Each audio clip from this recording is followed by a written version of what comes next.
trying to invest in anything takes a lot of skill and a good eye for the market. But not in the case of Lego. Because, as we have discussed before, we have talked about how a multitude of different types of minifigures and sets can just cost hundreds of dollars on the aftermarket for no apparent reason. But in those previous videos, we talked about famous themes such as Star Wars, which kind of warrant popularity, which cause figures to be more expensive. But today, we're going to take it a step further. We're going to talk about obscure themes and figures that have no pre-established fan bases. And we're going to look at why on earth these figures can cost upwards of hundreds of dollars.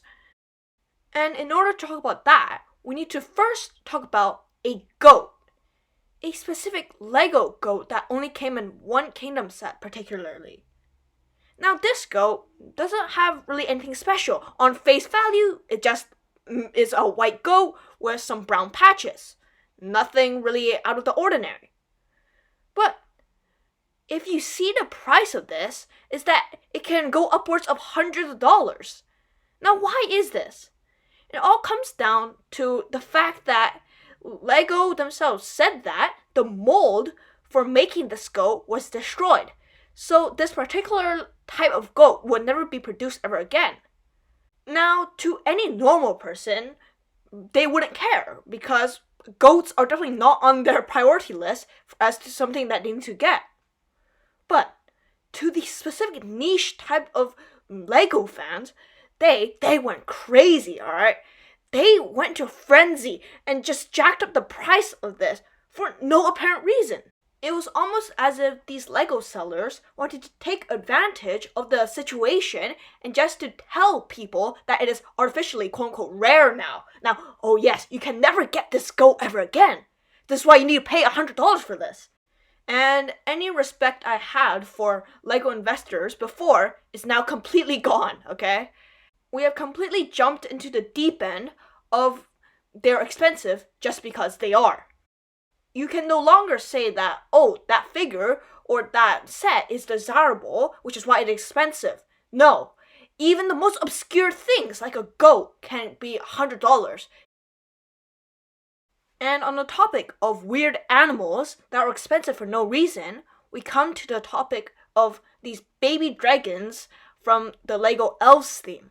Now, I don't want to offend any Lego Elves fan out there, which I'm pretty sure there are none, because since if you go onto YouTube and search like Lego Elves and sort by last week, you'll see basically no Lego Elves content anywhere.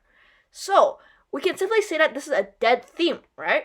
I mean, in comparison, Lego Mixels still has a constant stream of content coming out every single day, and that's saying something.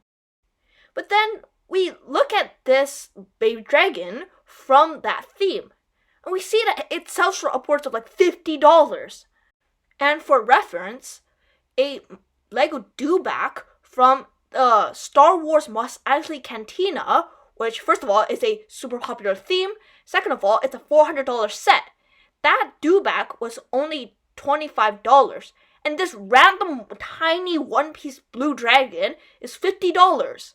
And I would suspect that since there aren't a lot of Elves fans, that the market for these type of dragons will be extremely small. And you see that over the past 6 months, there's still a bunch of people that are still buying these. So it's either the people that are buying these or people that have so much money that they don't know how to spend it, or it's just other Lego investors that are trying to tell themselves, oh, this would be a good investment to make. Finally, let's talk about Nexo Knights, the theme that was bullied off to retirement for being just another Ninjago clone, famous for being that one dead theme that has no fans in it. You can just watch this generic stud video if you want that whole journey of trying to find even one Nexo Knights fan. And somehow, we get figures that are worth like $50, $60, $70 that are on par with actually demanded figures such as like Captain Rex and Commander Cody. And to just see the same figure be worth $20 more just because they have some minor changes, it's just kind of insane to me. Like this one is worth $2, this one is worth $10, and this one is worth $30. Oh yes, and of course, just another color change to black, and now this one's worth $50. You get what I mean? Like, it would make more sense if there were actually desirable figures or recognizable figures in like pop culture, such as clone troopers, but these are just random characters that LEGO themselves made up from a dead theme that no one talks about anymore. In no way, shape, or form should they be rare at all, because it's not the unique pieces that make them rare, as cool as they are, because you can see the $10 figure basically has all the cool parts and still worth $20 less than the other one.